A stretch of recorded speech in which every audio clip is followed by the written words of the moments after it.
It's a great pleasure to welcome Akeia de Barros Gomes. She is the Vice President of the American Institute of Maritime Studies at Mystic Seaport, the great Mystic Seaport just up the coast from here, which many people, if not most, in Connecticut have been to perhaps at least once.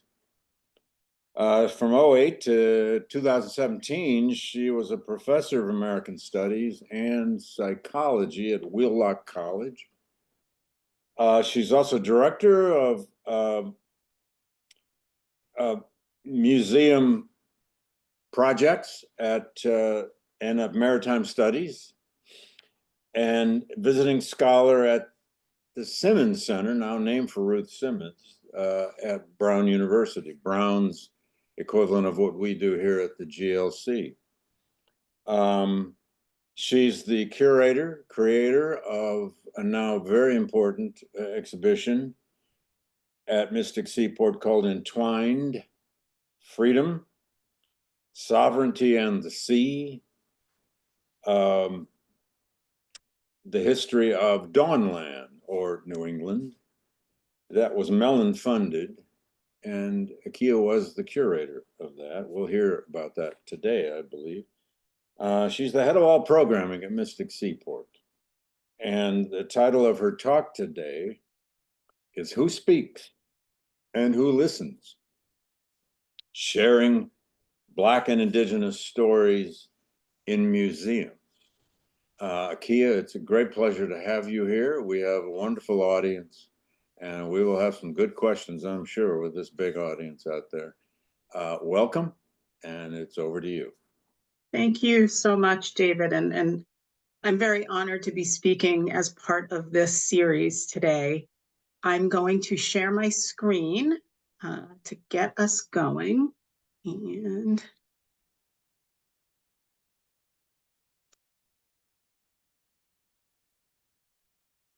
just want to make sure, let me know if you are not seeing my screen, David.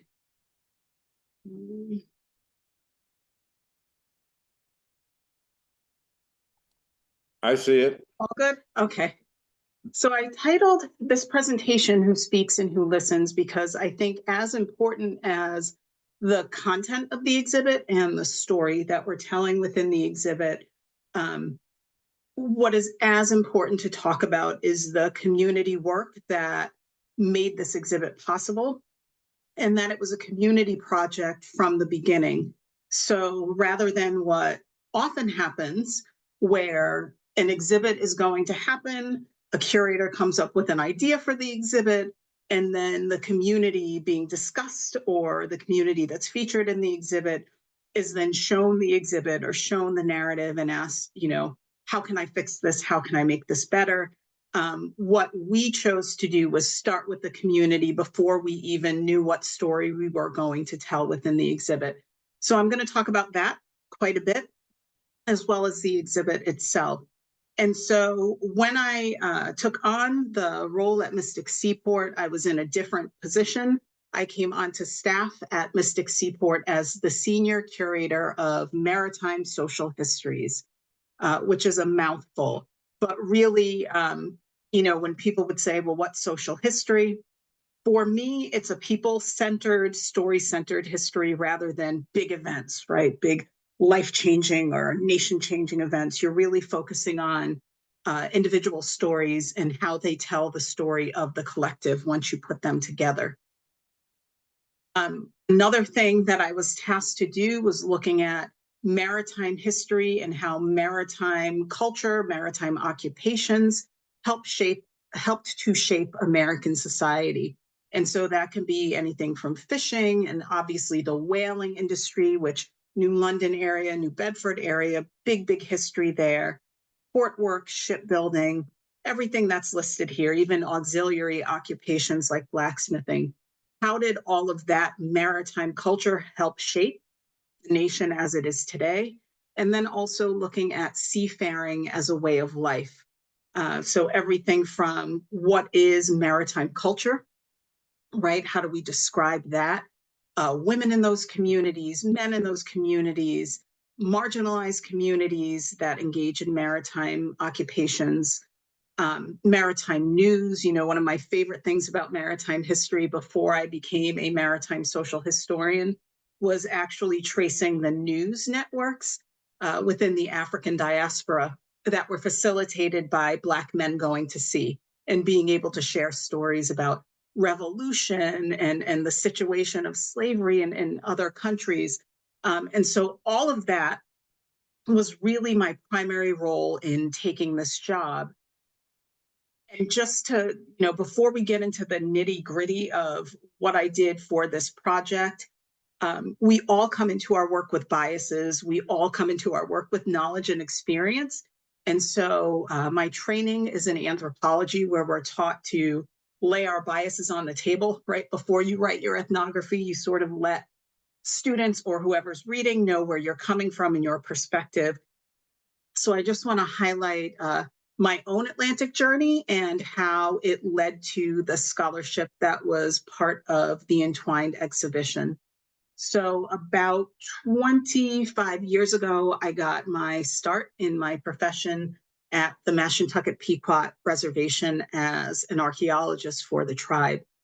And I think that that profoundly affected the way I go about doing my work, because I learned from the beginning that you validate the voices of the community that you are studying or working with, and that you find ways to do that, even when the community perspective contradicts the, you know, what you've seen in written history. And so that was my first experience in dealing with community work and community storytelling. But while I was engaging in that work as a grad student at UConn, I also traveled to the US Virgin Islands to work on archaeology projects and began working with a Rastafarian community there for their perspectives on US colonialism in the Caribbean. From there, and this was partially when I was in graduate school, but then also when I got a job teaching in Boston at Wheelock College, traveling to West Africa, particularly Cape Coast, Ghana, and Ouida, Benin, which were major slave trading ports, as well as the village of Ganvier, which is known as the Venice of Africa. Ganvier was built on water because during the transatlantic slave trade, the people who came to occupy Ganvier knew that the Fon, who were known slave raiders, would not engage in slave raiding or warfare on water, because water was seen as that sacred that you don't engage in that activity on the water. And so they knew they would find safety if they built their village on the water. And that village is there today. And Ganvier actually means the people that lived or the people that survived. And so I engaged in all of this work in what the Rastafarian community I worked with called a reverse seasoning. So if you think about most enslaved people who came to the Dawnland or New England, they most often did not come directly from the African continent. They came from the West Indies. They went to the West Indies to be seasoned, right? Whether they ended up in southern plantations or here in the north in urban slavery, the Caribbean was the place of their seasoning. And so the Rastas I worked with used to tease me and say I had a reverse seasoning, right? I went from New England down to the West Indies and then to West Africa to sort of retrace my roots. And so that's where I'm coming from. That was my Atlantic journey that very much shaped the work that I engaged in as the lead curator of this exhibition. And so I thought that that was important to go over before I get into the content of the exhibit and the storytelling that we did. And so the exhibit is part of a larger project that is titled Reimagining New England History. I think very early on, a lot of the committee members, community members that I worked with did not like that title, but that was the title that that the Mellon Foundation used when awarding the grant, so we were kind of stuck with it. The issue with the title is really that reimagining indicates that we're making something up or we're imagining a what if, rather than recovering histories that our communities have maintained. even if it's only partially, but it's really a recovering of that history. One of the things that is really important in this project overall is use of language. And so we like to think of it as recovering Dawnland histories, because Dawnland is the indigenous term for this region.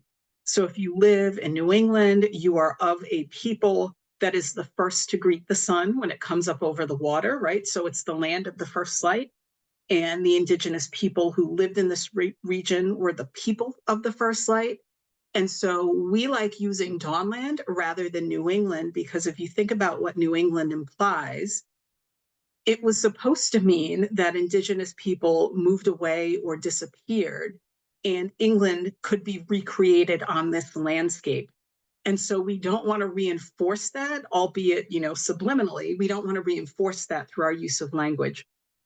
So reimagining New England histories, internally, we thought of as recovering Dawnland histories throughout the process of this project. It was a joint partnership between 3 institutions. Brown University was the awardee for the grant, and Williams College and Mystic Seaport were sub-awardees of the grant. But importantly for me, the community partnerships, right? So we're telling these stories, and we wanted to make sure that these stories within this reimagining New England history really challenges the notion of New England being founded and settled and occupied as a place of freedom and justice for all. That it's that city upon a hill. And what we really want to emphasize is that that hill was built upon the backs of Black and Indigenous people. And so how do we tell those stories through a community voice? And so it was vitally important that our partners in this project be regional tribal nations and Black communities to help us tell the stories through Black and Indigenous perspectives. But as we know with institutions, right, it did not go perfectly. And so from the beginning, there were some issues with consultation, which we are still sort of working through and making amends for and apologizing for. But initially, the way that this grant came about for the project was that the Mellon Foundation approached Brown University and invited them to apply for the grant. When the grant was awarded, Brown was asked not to make any announcements. And then an announcement comes out that, this project is being funded by the Mellon Foundation to engage with Black and Indigenous communities in the telling of this history. And it was the first time Black and Indigenous communities were hearing anything about it.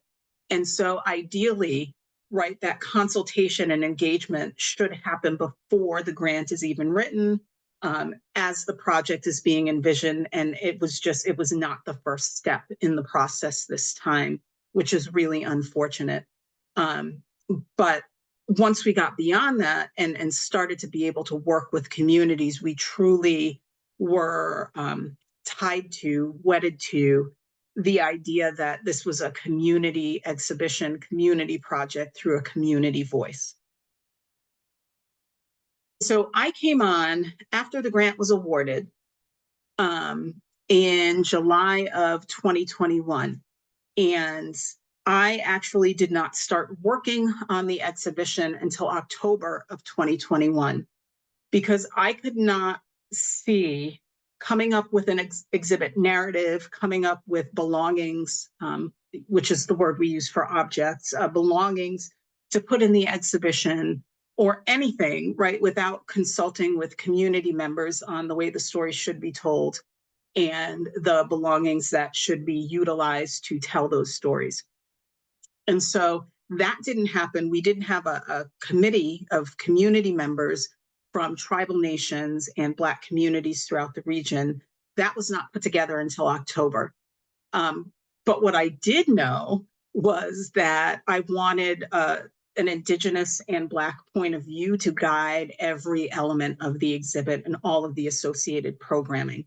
So I started with this idea of what if the conventional maritime history of the Dawnland and the founding and development of Turtle Island had always been told through Dawnland Indigenous and African descended voices?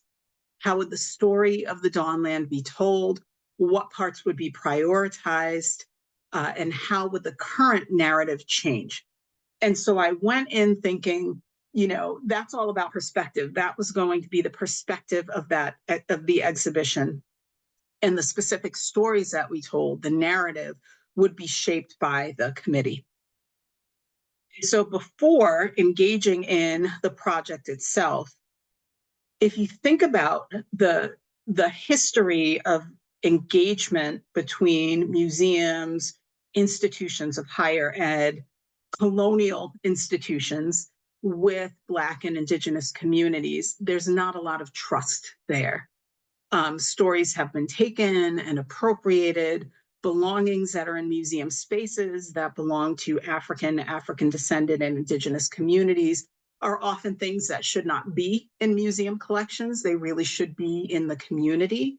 And so it required a lot of trust and relationship building. But that trust and relationship building cannot be for the project, right? So the end goal of creating good relationships with, for example, Mystic Seaport is on Pequot tribal land. And so because of that, we wanted to make sure that this project was a starting point for good, sustainable, reciprocal relationships between Mystic Seaport Museum as an institution and the Eastern Pequot Tribal Nation and Mashantucket Pequot Tribal Nations. But the goal is the relationship itself, not a good exhibit, not good storytelling, not the project. And so that is something that takes years to develop. And it has to be reciprocal, not extractive. And so, for example, one of the things that we have done is, because we are on Pequot tribal land, citizens of Mashantucket or Eastern Pequot tribal nations do not have to pay to access Mystic Seaport at all, right? The waters, the land of Mystic Seaport. And that for us is more of a land acknowledgement than stating a land acknowledgement before an event or having one written. And that actually happened in consultation with the tribes. Right. So I went to both tribal nations and said, how do you feel about land acknowledgements? And, what I got from both of them was the sense that there was a time for that, but now it's about doing something about occupying tribal land. So this was our way of addressing that. In addition, the first month the exhibition was open, it was only open for community contributors so that they could have ownership over their stories in the exhibition before it was open to the public. And the way that I spoke about that with Mystic Seaport administration was, it was almost like it's in my mind, it's like a rehearsal dinner for a wedding, right? You have the rehearsal dinner the night before where it's only family, and then the wedding is for the full public. And so really just making sure that we are engaging with communities and making sure that the relationship is front and center. We also decided to take a large chunk of the money that was awarded through the grant and invite Black and Indigenous communities that were participating in the project to apply for mini grants. And those projects did not have to be outward facing. They did not have to benefit Brown University, Mystic Seaport, or Williams College at all. They just had to be, they had to have an eye towards community development and improvement. And so, of course, this isn't a one and done, right? I said at the beginning that the goal is that this project for all of the institutions involved is really the first step in creating those relationships with Black and Indigenous communities throughout the region. As the lead curator on the exhibition, I also had to think about my own role as a museum professional, but also as a woman of color leading the project. And so when I think about my role at Mystic Seaport or in a museum in general, right, someone like me was never meant to be the expert on this subject matter. I in institutions like museums was always meant to be the subject or the object of study or the exotic, right? So I come into it with that knowledge and with that acknowledgement. The other thing that's really important to think about when working in a museum, particularly when you're trying to engage in so-called decolonization work, is that the very things that you're using in your exhibit are often the spoils of empire, right? Ill-gotten goods. And so countering that narrative, acknowledging that, doing proactive repatriation, right? Rather than waiting for NAGPRA to come and tell you you have to return something, acknowledging source communities, doing that research if the knowledge isn't there, the provenance isn't there, to make sure that you are engaging in that type of relationship with those communities. Another big issue, and these two are related, right? That concept of contradictory consciousness and acting as a benevolent institution, right, while being extractive. So making the community feel like you're doing them a favor by finally telling their story, by finally putting their objects on display, is something we also have to challenge in our work. And so, you know, you've seen maybe over the last year or so, lots of museums have been pulling down exhibits that deal with Indigenous histories because they did not consult on those projects, and new laws were put into place saying you have to do that. We did not have to worry about that because that was our plan all along. We also had a fairly large committee that was composed of Black and Indigenous community members from throughout the region, and they were compensated, right? And so again, it wasn't coming up with the idea and then asking community members how to fix our story or what they might want to add to our story. It was starting with the community from the beginning and saying, what is the story that you want to tell? So that community collaboration with the committee was really the committee members acting as liaisons between our project and their communities and bringing community voice to us in putting together this project. And again, making sure that we were always telling their stories in their voice. And I would say our stories, right? Because I'm also, I wasn't just the curator, I am also a member of the communities that are being highlighted in this exhibition. And so making sure the stories were not perceived of as being told through Mystic Seaport's voice or a curatorial voice, but making sure our stories were being shared through our voices. And that also involves interdisciplinary action and activity that extends beyond academics. And so storytellers, culture keepers, botanists within communities were really important in the stories that we ended up telling. And then also as part of that reciprocity, connecting and promoting Indigenous and African descended institutions throughout the region. So making sure that our project could be a platform for smaller organizations that are led by people of color or community groups to use us as a vessel to have that voice. And I've said this like 10 times already, but making sure that the relationships are sustained and ongoing, as well as reciprocal. And of course, all of this requires an exceptional amount of trust from the community. So going to the community and saying, what do you want in this storytelling?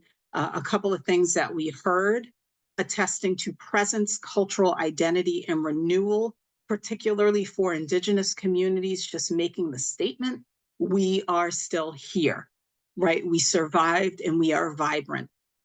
Changing the K through 12 narrative, educating appropriately about culture and traditions, highlighting legal battles and the legacy of settler colonialism and how it continues to impact Black and Indigenous communities, preserving family and community narratives. So one of the interesting things that came out of this project is in a lot of communities, different families have different pieces of different stories. And it's kind of a beautiful thing to see them come together to tell a fuller narrative.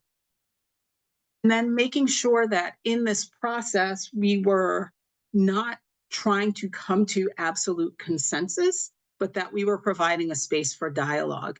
And so not everyone agreed on everything that ended up in the exhibit, every story that we are telling, but they knew that it was a piece of the whole story we wanted to tell, and making sure that we told a story that was in honor of our collective ancestors was most important. So the thing that came up time and time again, not necessarily within the community discussions, but when engaging with other institutions, other museums, scholars, how would we grapple with telling difficult histories? And I think that while parts of the story can be difficult for all of us involved, we didn't see the history itself as difficult. We saw it as our history and a story that's worth telling. And so making sure that we allowed for that space to speak to, and it's going to sound funny to say this, but make sure that through the knowledge we're providing, we were empowering both the oppressed and oppressors in mutually beneficial ways to better society, right? It's that Paulo Freire thinking, right? If you liberate, you can't liberate the oppressed without liberating oppressors. And we thought of ourselves as providing knowledge that does that. And then also providing space within the exhibit for people to debrief, because the history is heavy.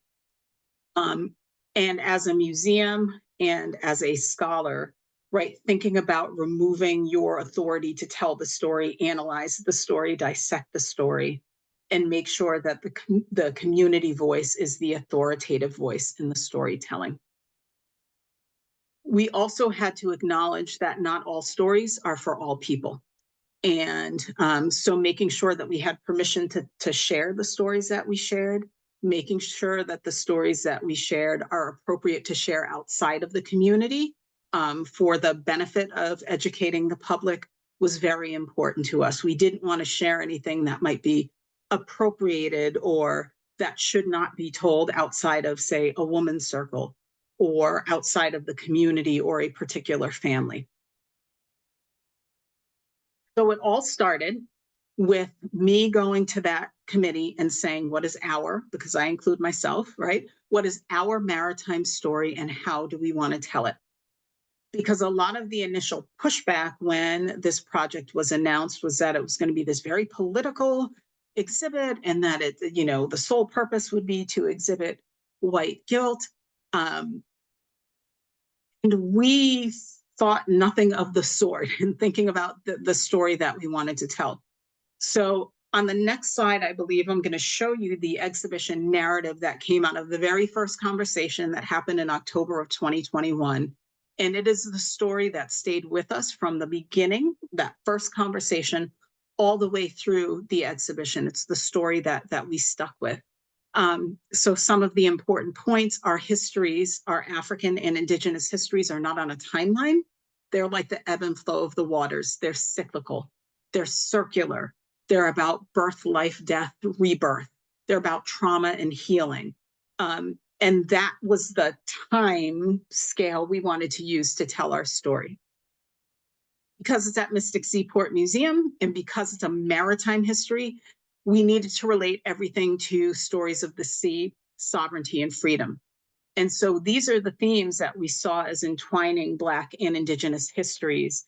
And this period of colonialism, slavery, and dispossession is the period when those histories became entwined.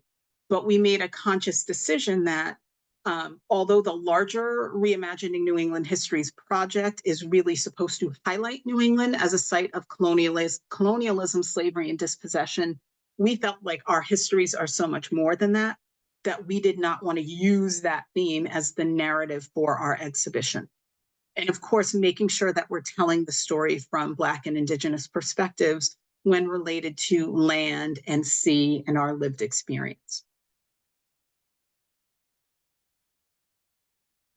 And so this is the exhibition narrative that came out of that very first conversation with, I think it was like 8 to 12 community members that were initially on the committee.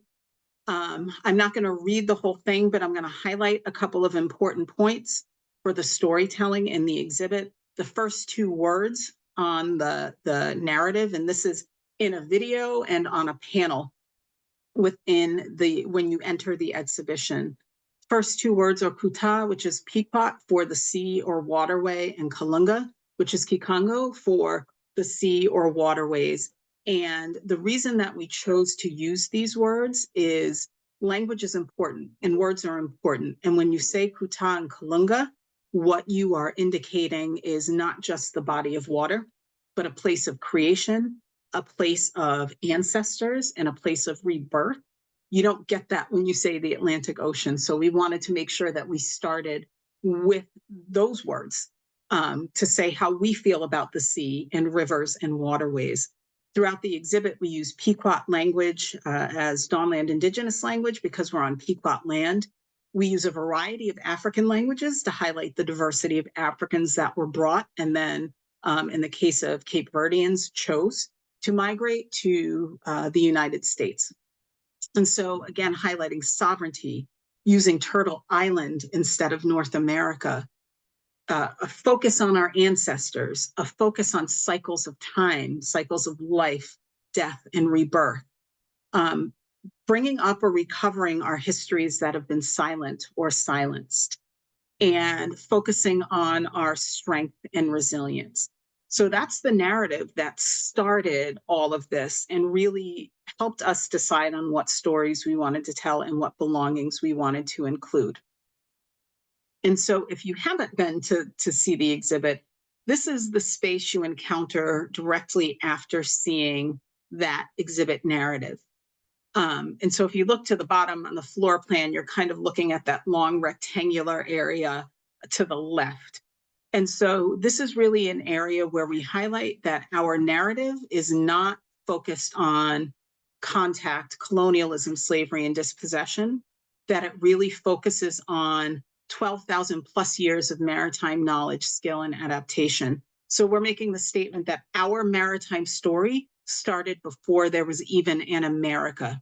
And the concepts of time, the navigation skills, the knowledge, the spirituality, all of those things from 12,000 years ago to the present are the very things that enabled us to survive this last 500 years of colonialism, slavery, and dispossession, which time-wise is nothing, right, in the context of our full histories. And so we wanted to make sure that that was the story we're telling, and we wanted to make sure that within this space, the belongings that are in the space vary from this 2,500-year-old vessel to contemporary art, because we're making the statement that the past is always present.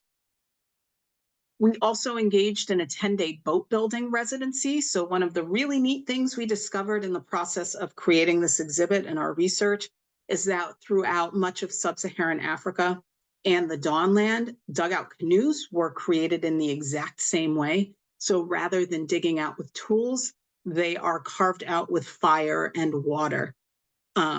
And so one of the really, really exciting things about the project was being able to sit with the boat makers during that residency, one from Ghana, one from Mashantucket, one from Togo, and one from Mashpee, and listen to them talk about the similarities in their spirituality around water, in their boat building skills, in the religious connotations of boat building and being a boat maker, and lots of other things. It was almost like they were coming home and finding family with each other within that residency. Another thing we did on the geographic footprint of the exhibit is after that 12,000 plus years of maritime history, we have a recreated attic space that highlights that brief but traumatic period of slavery, colonialism, and dispossession. And so we chose the Wanton Lyman Hazard House in Newport, Rhode Island, which is I'm there now, it's my hometown. Because within that household, under an attic floorboard, an nkisi or spirit bundle was found that belonged to one of the enslaved people that lived in the attic. So we used that space to at once tell the story of the trauma of enslavement and slavery, but also of, to let the public know that a lot of these beautiful colonial homes throughout the region within their attic spaces, that is where enslaved and indentured people had to live. So they were kind of at once a prison, but also a place where the enslaved and indentured were free from surveillance and could engage in their spirituality, could engage in storytelling, could feel human, right? When they're removed from a world that is consistently telling them they are not human. And so we have the bundle in the exhibition and tell the story of the bundle. And we have a video of someone talking about the meaning of the bundle as well. And I am running out of time, so I'm not going to be able to show you the video because I want to leave time for Q&A. But I will tell you, go see the exhibit. It is really a touching and powerful statement that is within that video. It's one of both trauma and hope, which is the overall narrative that we're trying to capture in the exhibit. So you leave that dark, lonely, sad attic space, and we purposefully make it dark and desolate. And you see that video, and most people either tear up or break down in tears when they see the video. And then you walk into a space that is bright and empowering, and it is all about reclaiming. And this is one of the first things you see when you come out of that space. On the left there is, and this is actually quite large. It's about 6 feet tall and maybe 4 feet wide. It's a beaded curtain that depicts the figure of Amos Haskins, who was an Aquinawampanoag whaler who went on to become a captain. And then behind him are all of these African and Dawnland indigenous weaving patterns. So truly speaking to that concept of entwined. This is one of the pieces we commissioned specifically for the exhibit. We commissioned lots of work from lots of contemporary artists to speak to how they are actively reclaiming their ancestors, their freedom, their sovereignty in the sea. And so this is what you see when you come out of that attic space, is this big, beautiful, colorful image of Amos Haskins looking at you as you come out of that space. I will say we commissioned the work of the artists. The artists still retain ownership of their artwork. And we just thought that that was a more fair way to commission work for this show. So some of the other pieces, we have regalia from powwows, we have sculpture, that sculpture on the bottom of the 3 male figures in the boat. It represents a Cape Verdean artist telling of his grandfather's willing migration from Africa to America, seeking a better life, and making sure that we are always conscious of both Indigenous and Black diversity, that these are not communities that are monoliths. And so lots of beautiful contemporary artwork.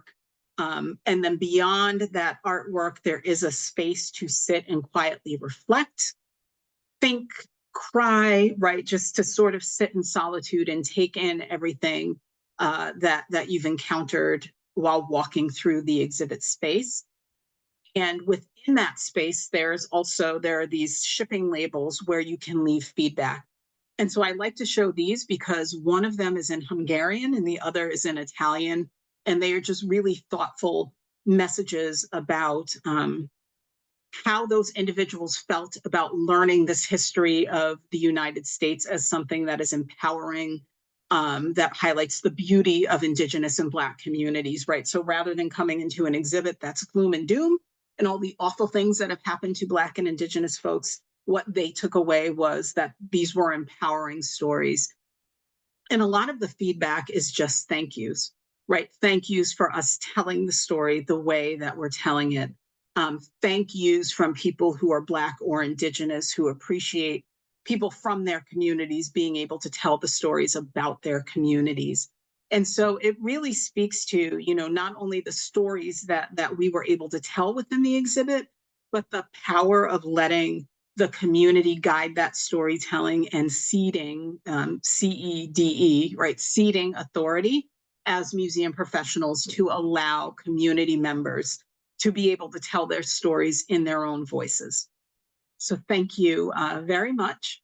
And I'm going to stop sharing now, and hopefully we've got lots of questions. Well, we do have some, Akeia. Thank you so much for that beautifully presented, clear illustration of what you created in the exhibition. And mostly, it seems to me, how you created it. That really is what you were after.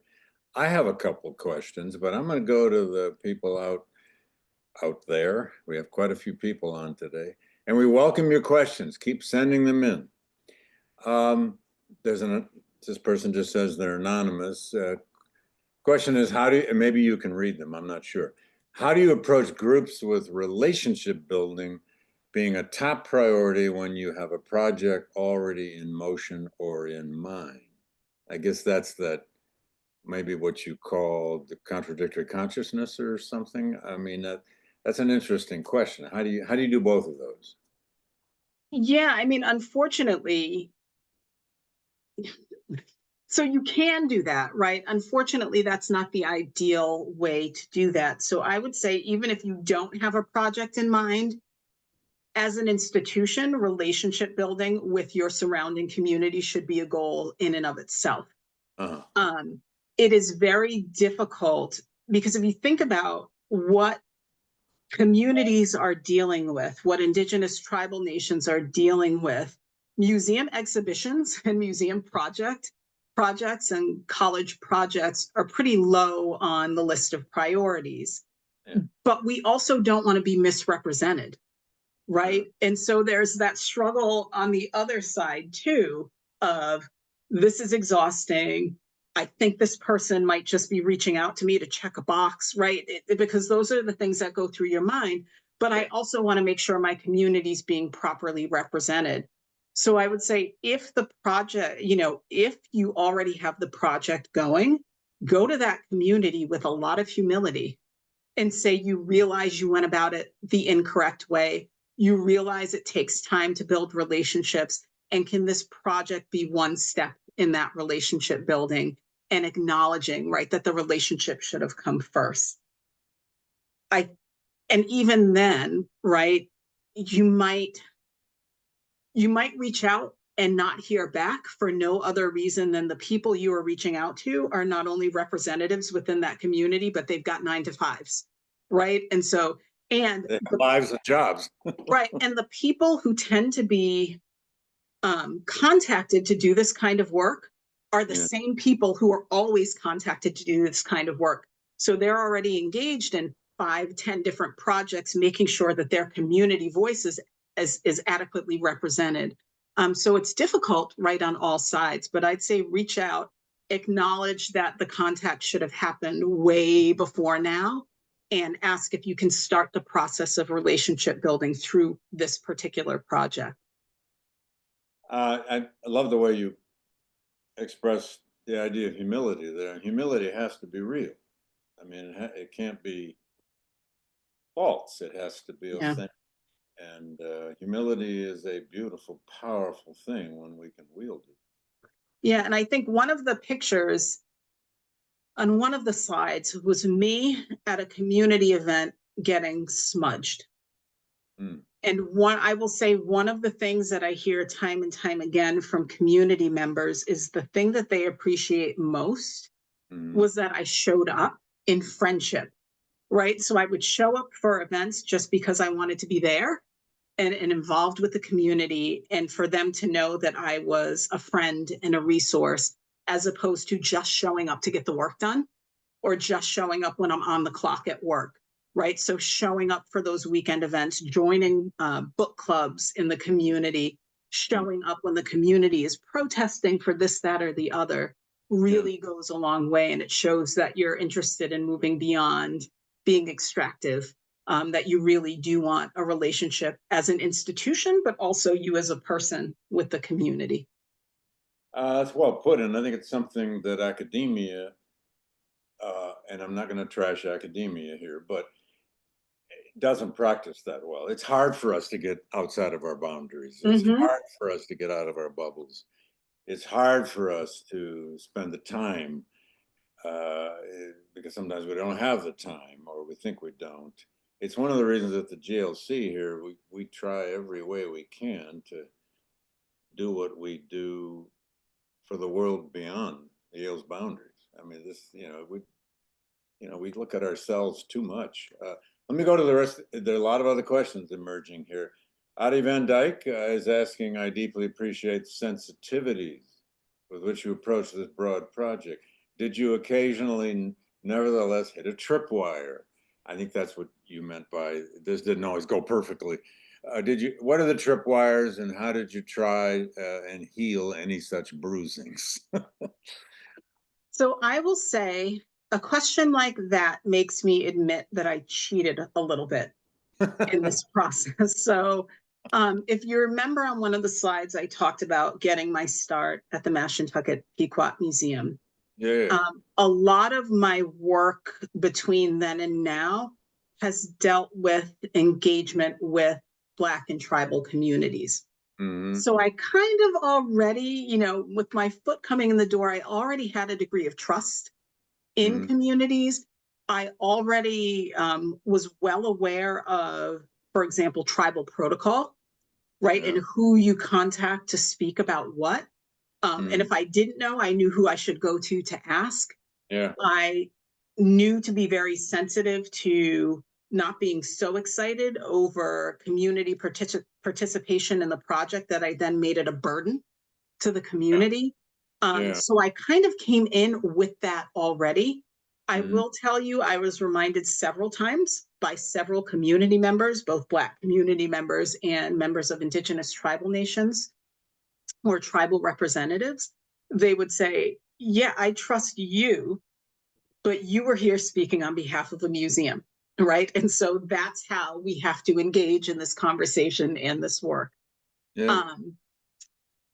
So because of all of that, there weren't very many difficulties as far as protocol or sort of, and to Mystic Seaport's credit, they were very hands off. I was completely trusted to do this exhibit in the way I saw fit. So there wasn't a lot of, oh, well, you can't tell that story because that's not the way it's in the history books. I think the only critique I got was when the museum president walked through the exhibit for the first time. He thought it would be really cool if we could have hardwood floors in the recreated attic space, which we could not do for all sorts of reasons. But there was no dictating about the storytelling or how to engage with communities. I can point to one thing that happened after the exhibit opened. As a large museum, when a new exhibit opens, we have a press release.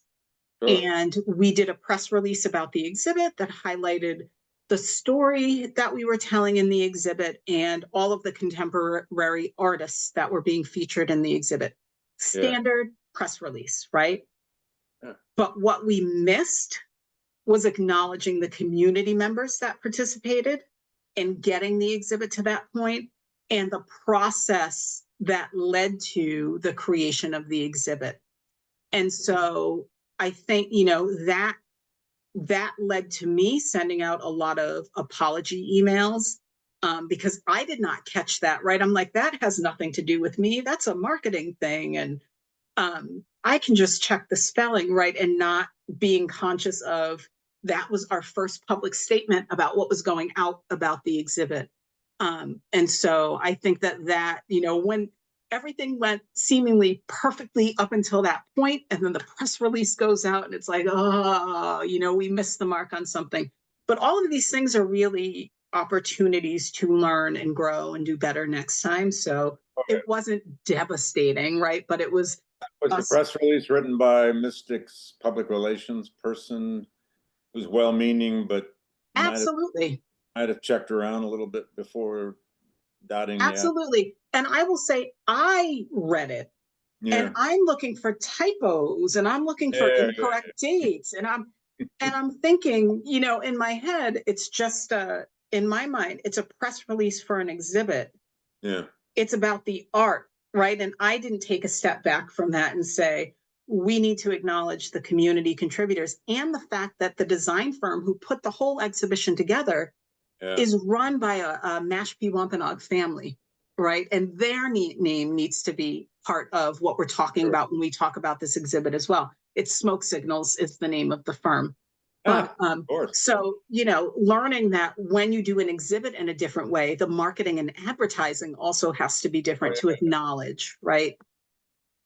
Well, the questions are piling up. Chantel Walker wants to know, can we truly decolonize museums? That's I get big. in trouble. I get in trouble with this. Okay. So as a grad student, I was very much a Marxist theorist. And so my short answer to that is no, absolutely not. Won't happen, but it's worth doing the work toward that goal anyway. Absolutely can. I think, brand new museum, even if it's a but it's still approach. It's still a museum, Okay. which entails a certain type of display and storytelling and hierarchy and all of that.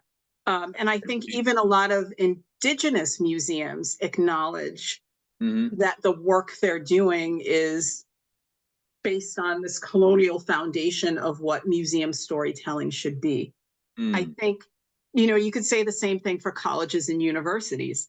Can we decolonize them, right? So for me, in my estimation, it's a fundamentally colonial institution. And so you have to create something completely different that works in a completely different way to be able to do something that is anti-colonial. But why am I forgetting his name? I think his name is Paul Farmer, a Harvard medical doctor who like took loads of money and would build the finest medical facilities in like Haiti and Malawi. And when someone said to him, "You're not going to change the world by doing this. Why are you doing this?" And his response was something along the lines of, "We will never get to utopia, but the farther we can move away from dystopia, right, I'm going to keep pushing for that." So I think the farther we can move away from colonialism, colonial mindsets, we'll be better off. Dismantling it totally means creating an entirely new system and structure. Yeah, and perfection is often not reachable. Boy, the questions keep coming here. I think Elizabeth Burgess asked a good question, but you might have already answered it. You know, how to bring your own institution along to understand the community relationships. I think when your director wanted wooden floors, that may be a good example.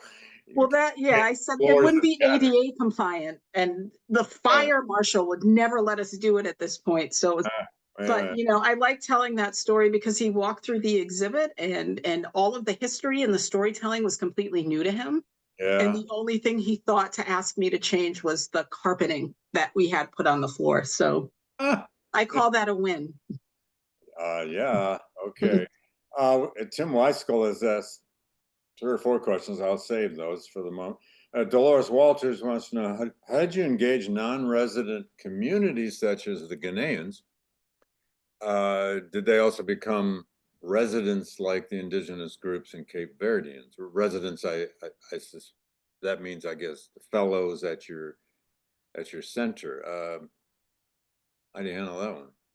So if I'm interpreting that question correctly, I think that's referring to the residency, the boat makers that came from West Africa. And so we had, I mentioned earlier that Smoke Signals, which is run by the Peters family, Stephen Peters out of Mashpee, Wampanoag, they were the design firm for the exhibition, but they recognized early on that if they were the design firm, there would be this absolute asymmetry because they had the indigenous stuff down, right?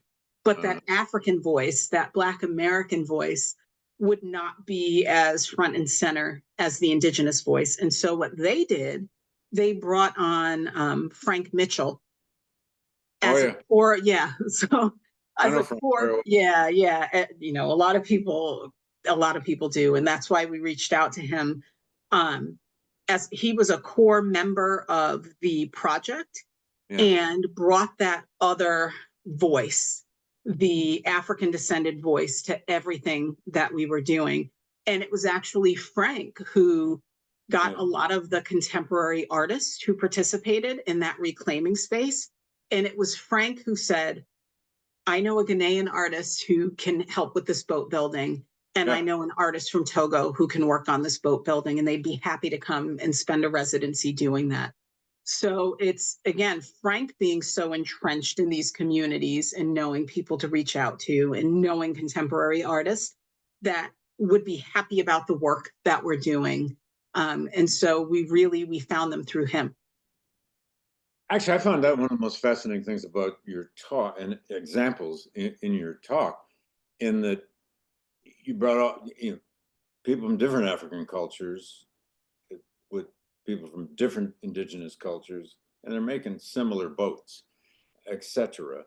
What I wondered about there, though, is, have you faced yet, is it a tension at all, that African cultures, of course, were so incredibly diverse, and indigenous cultures in this continent, so incredibly diverse, especially when you get beyond what we call New England. Is there a danger in leveling everything? This is indigenous and this is African, but they're so similar. Right. Maybe It's, I don't know. yeah. That could be No, that is definitely, I said at some point, we want to make sure that we're not representing these communities as monoliths, and we're highlighting the diversity. And we use language to do that a bit. We make sure that when we're telling a story or using a word, that this is Yoruba language, right? And this is Twi language. Yeah. And saying it as you're storytelling through the exhibit space, highlighting that diversity, but pointing out that there are those, what Sidney Mintz calls grammatical principles, right? The belief in a single creator, the belief that you don't bother that creator with your petty human problems, right? That's for your ancestors.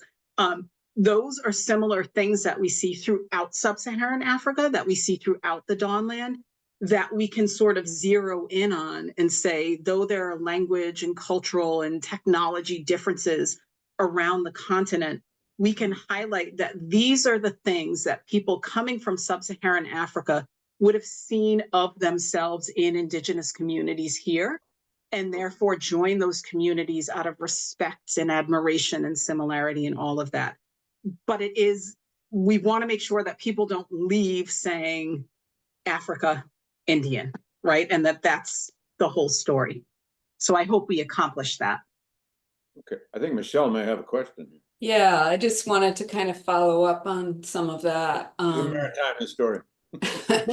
I did work at the Chesapeake Bay Maritime Museum, and my husband worked there for 30 years, so very interested in your talk. I was just wondering if you could say a little bit more about the boat building, the canoes, and the similarities, the spiritual dimensions of it, just if you can share a little bit more of that content. And then I guess another question is, I'm wondering if the exhibit deals with, or if this came up in the process at all, how indigenous and peoples and peoples of African descent were able to kind of shape the landscape after this colonial encounter to better kind of accommodate themselves and try to preserve their culture. I mean, you mentioned the attic spaces, but more on a kind of landscape or seascape level. What kind of actions were they able to undertake to preserve their sense of identity? Yeah, I'll work backwards. So one of the things that we highlight in the exhibit to speak to just that, on the Mystic Seaport Museum campus, we have 2 designated garden spaces. And so one of them is a Three Sisters garden that we actively cultivate with Mashantucket and Eastern Pequot tribal citizens every year for the last, I think this last year was our 3rd year. And whatever comes of that garden is owned by, they figure out sort of if they want to use it for powwow or for celebration or whatever, but it's there to highlight that knowledge of cultivation and utilizing the landscape and all of that. The other garden we have, it's called a West African garden, but it is really local plant life. And what we are highlighting in that garden space is, whether free or enslaved, African and African descended women had such a knowledge of botany and plant life that they recognized medicinal properties in the plants that were here. And so those are the plants that we cultivate and discuss in that space. To talk about, just imagining leaving West Africa where there is just a wet and dry season, or leaving the Caribbean where it's always warm. And the amount of knowledge and skill it took to be able to survive on a landscape where you then move and there are four seasons and it's completely different plant life. And so that's a small area where we highlight that. And I'm forgetting what your first question was. Just more about the canoes and the spiritual Oh, right. dimensions of that, and what kind of cross connections were people making. Yeah, so when you walk into the space, there's a screen that has an 8-minute video that you can watch a little bit of, or you can watch all of it. That is a video of that residency. And so you pick up on a lot of the conversations between the boat makers there. But then on the left and the right, there are two panels. On the left, it says history and use of mushunash, or the Pequot word for the carving out of a canoe. And on the right, it says history and use of aklokpapa, which is the Togolese word for the carving out of a canoe. And what visitors will see is that they're reading the exact same description. So it's this idea that using fire to initiate change is something very spiritual, right? Using the 4 elements. So, and again, I'm mentioning things that were discussed as common sort of thinking. So the tree is earth. The fire burns out the canoe. Air keeps the fire going, and water regulates the fire. That process in and of itself was discussed as being very spiritually significant. One of my favorite things, though, that came out of all of it, and it is discussed in the video, is, and I'm sorry, I didn't have time to go over this in depth, but on one of my slides, there was a picture of a Bakongo cosmogram, which is a circle with a cross through it. And that horizontal line of the cross represents that Kalunga, or the water, the river, the ocean.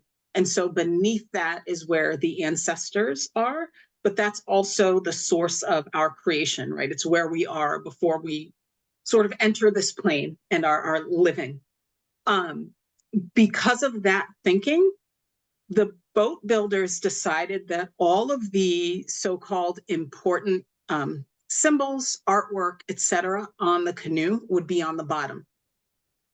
So there are arrows, there are stars, there are 4-sided geometric shapes. The number 4 is sacred for both Dawnland Indigenous people and West Africans.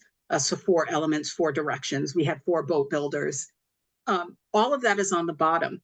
And so there was this beautiful conversation amongst the artists that in both spiritual traditions, so in the indigenous Dawnland spiritual traditions and West African, sub-Saharan African spiritual traditions, really, there is this knowledge that the most powerful things in the universe are the things we can't see.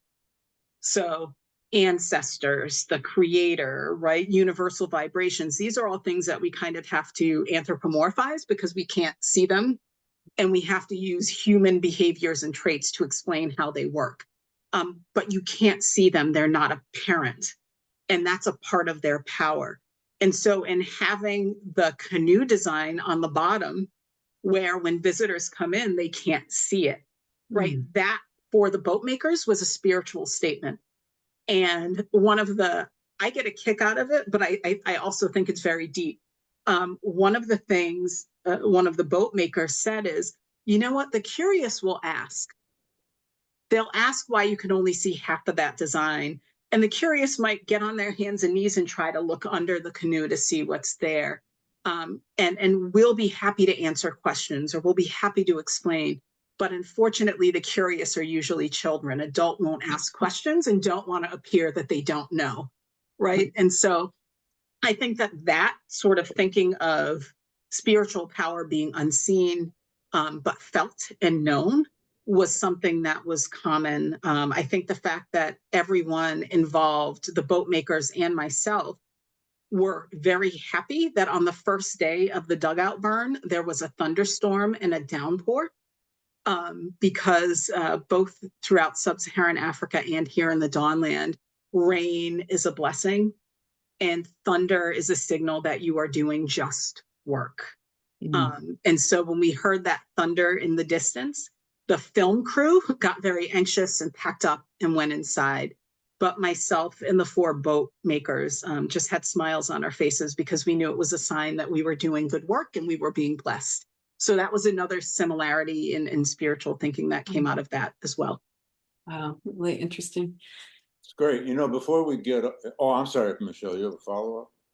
I was going to ask one more question, but I don't want to cut you off, David. No, I just want to honor Tim Weiskell, who asked a bunch of questions. I'm going to ask one of his before we quit, but go ahead, Michelle.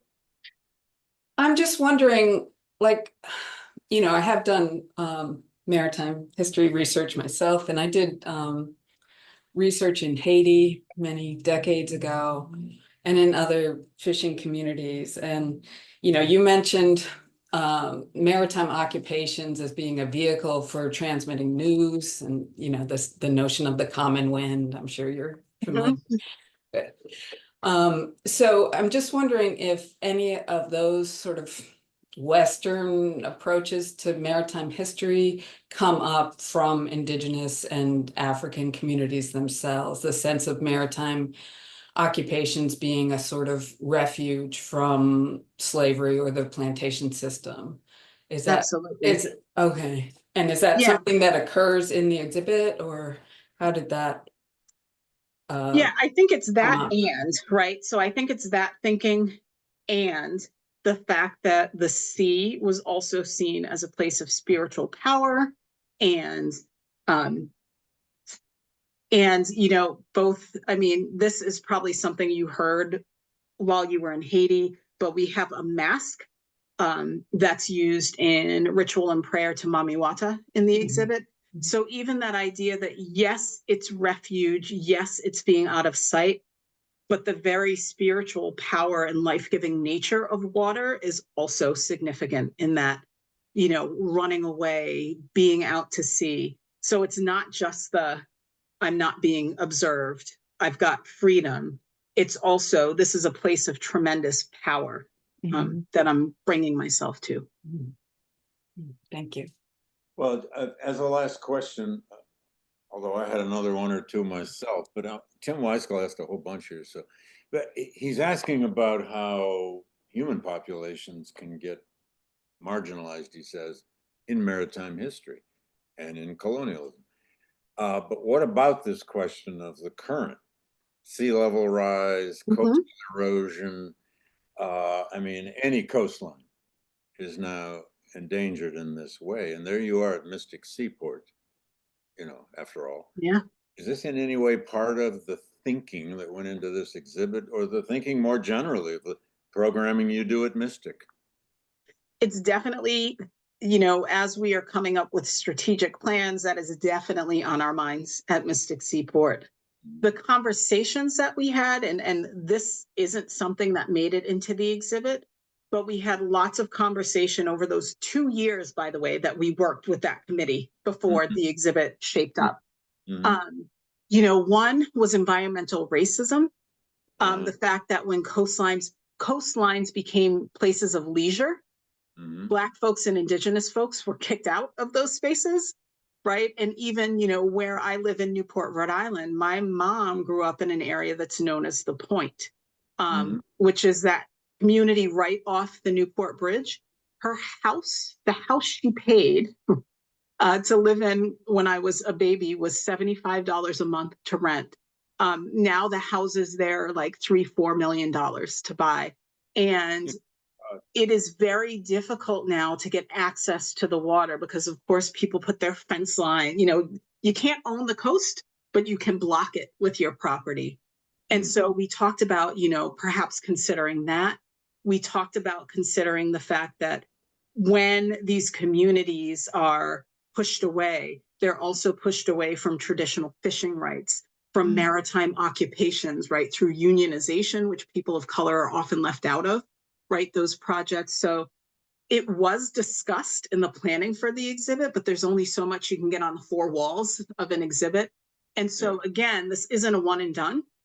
This is one version of one story we're telling about Yeah. this one particular history. There will be other exhibits, there will be other programs, there will be scholars that come and address those other issues we weren't able to get in the exhibit itself. I can see the deep training you've had in anthropology, the deep interdisciplinary background you've had here, and hence this is an exhibit that appears to be largely about culture, and it should be, Yeah. comparative cultures. I wonder if, as you think ahead to new exhibits on this very subject, Indigenous history, Black history, will you also venture into what one might call the geopolitical, the history of warfare with the Puritan English or between Native American groups? I mean, that history too is there, not as easy to do, although you are a maritime museum. It's not as easy to do necessarily, although none of this is easy. I just wonder if that's part of the future thinking at all. I think nothing is off the table. It's all part of the future thinking. It's again finding those community members Yeah, that can speak to all of that. And again, part of why I'm able to do this is because of that training in anthropology. Again, I cheat on museum exhibits. I basically do a great sort of I do a field work project that I can then put on the walls of an exhibit, right? I do community conversations like I did as an anthropologist that result in an exhibition. well, that's why historians need anthropologists. Well, listen, we could go on for all afternoon, but we can't. It's a great talk, Akeia. Great Thank you. question. Thank you, everyone out there, for asking terrific questions. Tim Weiskell, we didn't use all of yours. Sorry about that.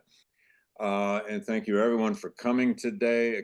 And everybody go to Mystic Seaport, not just to have, a seafood dinner out there, but go see this exhibition soon. And you're welcome back, GLC, Akeia, anytime. Thank you. Thank you, David. And thank you, everyone. Okay, take care of yourself. Bye-bye. You too.